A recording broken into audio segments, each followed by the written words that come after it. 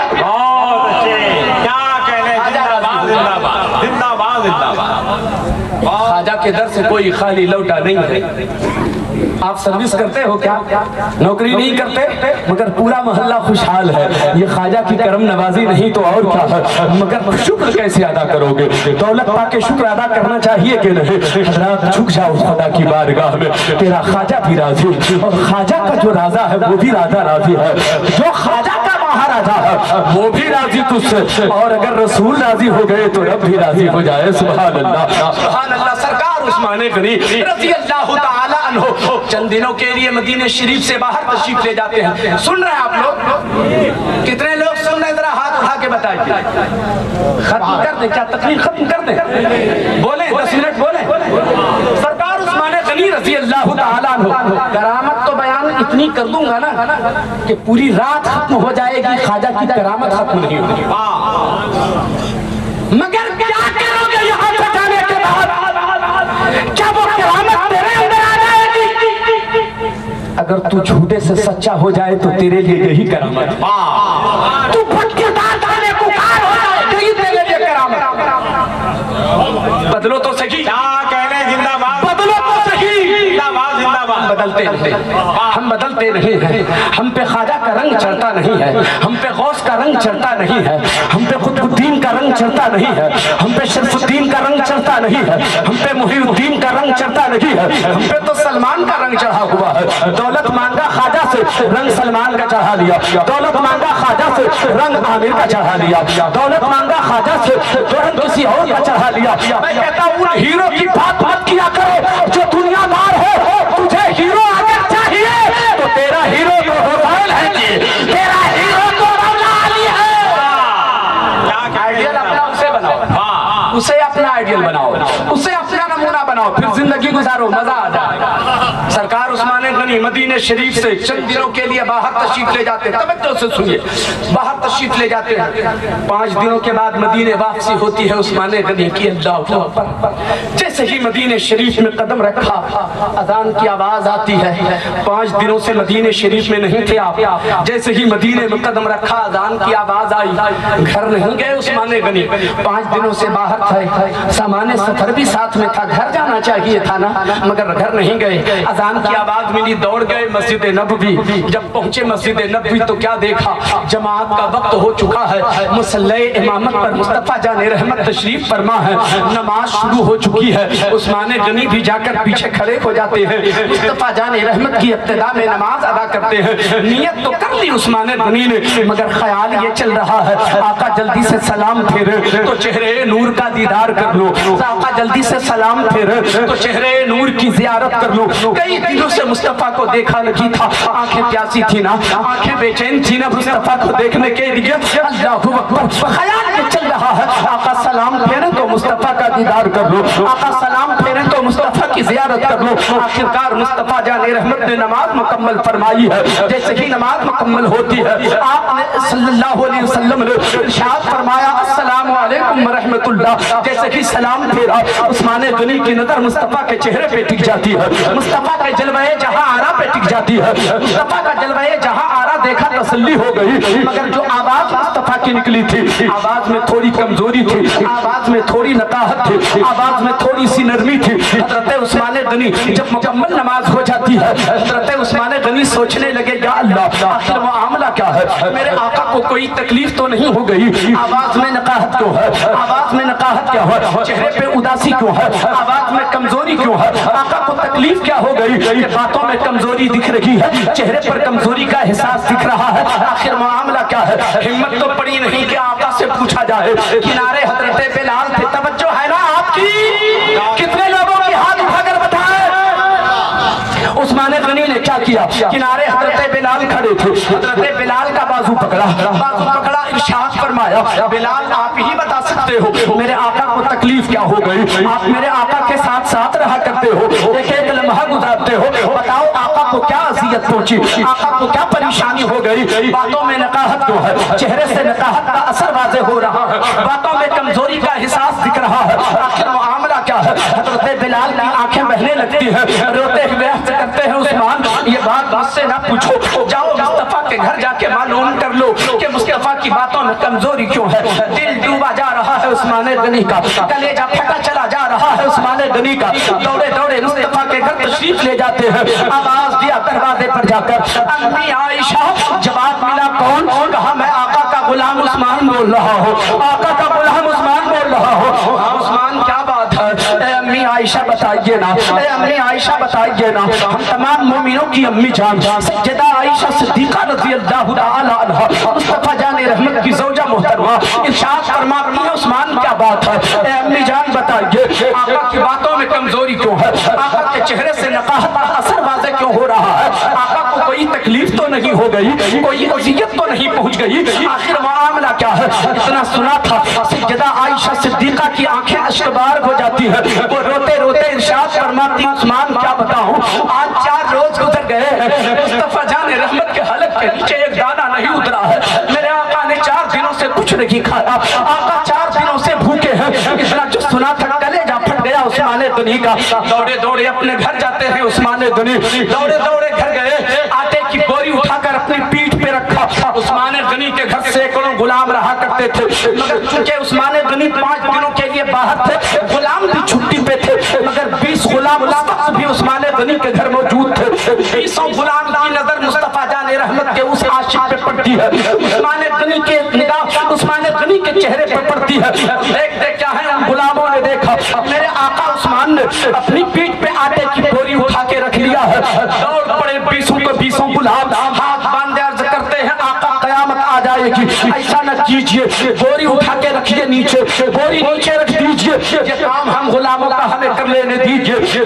فرمایا یہ آٹے کی بوری کہاں پہنچانا ہے، یہ آٹے کی بوری کہاں لے جانا ہے، حکم فرمائیے یہ کام آپ کا نہیں ہم غلاموں کا ہے۔ عثمان غنی ارشاد فرماتے ہیں اے میرے غلاموں سچائی تو یہ ہے یہ کام تمہیں لوگوں کا ہے، مگر آج یہ نوکری میری ہے مجھے کر لینے دو، یہ نوکری میری ہے مجھے کر لینے دو۔ اللہ اکبر، آٹے کی بوری پیٹھ پہ اٹھا کے چلے، آٹے گھر پہنچتے ہیں، جا کر آپ نے پہلے آنگن کی صفائی کیا ہے، آنگن کی صفائی کر لی ہے، آنگن میں جھاڑو لگایا ہے، آٹے کو گون دیا ہے، سالن تیار کیا ہے، روٹیاں پکانے کی تیاری ہے، چولہا جلانے رکھتے ہیں۔ سیدہ عائشہ صدیقہ رضی اللہ عنہا ارشاد فرماتی ہے میں پردے سے دیکھ رہی تھی، پردے کی روٹی سے دیکھ رہی تھی، عثمان غنی جب چولہا جلا رکھے تھے، چولہے میں پھونک مار رکھے تھے، جس طرح بچے گھٹنے کے بل چلا کرتے ہیں نا، انہوں نے اپنا گھٹنا زمین پہ رکھا، جھک جھک کر کے چولہے میں پھونک مار رہے تھے تو داڑھی مبارک سے دھواں نکل رہا تھا، آنکھوں سے پانی بہ رہا تھا، چہرہ لال ہو چکا تھا،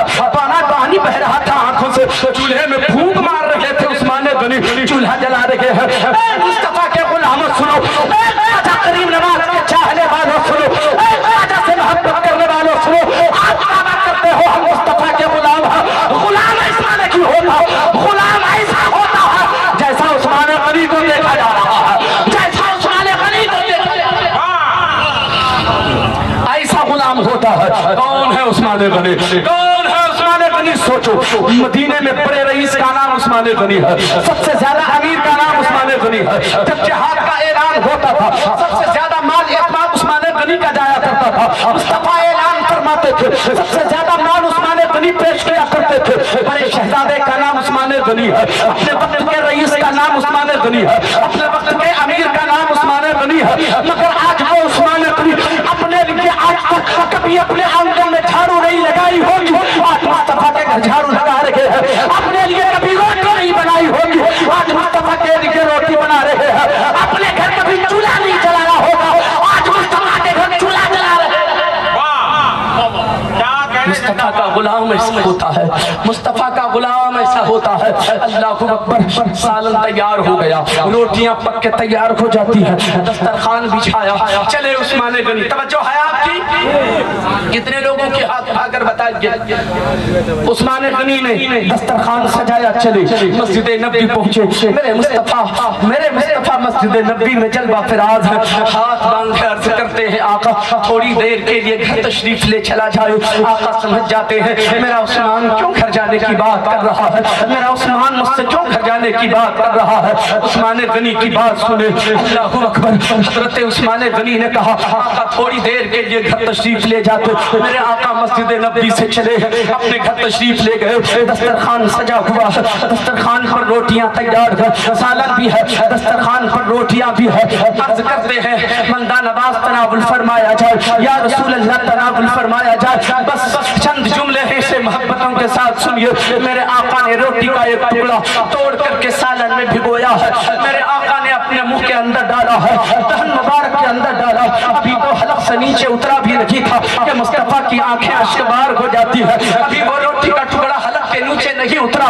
آقا رونے لگتے ہیں۔ سیدہ عائشہ دیکھ رہی تھی، وہ بھی ادھر رونے لگتی ہے، اس لیے کہ جتنے دنوں سے مصطفیٰ نے نہیں کھایا تھا اتنے ہی دنوں سے سیدہ عائشہ صدیقہ نے بھی کچھ نہیں کھایا تھا۔ کیا زندگی تھی میرے مصطفیٰ کی، کیا گھڑی آئی تھی میرے مصطفیٰ کے لیے۔ اے مصطفیٰ کے غلاموں سنو سنو، یہ وہ نبی ہے جس نبی کے در سے کائنات کو روٹیاں ملتی ہے۔ آج وہ نبی بھیگا نظر آ رہا ہے، آج وہ نبی بھیگے نظر آ رہے ہیں۔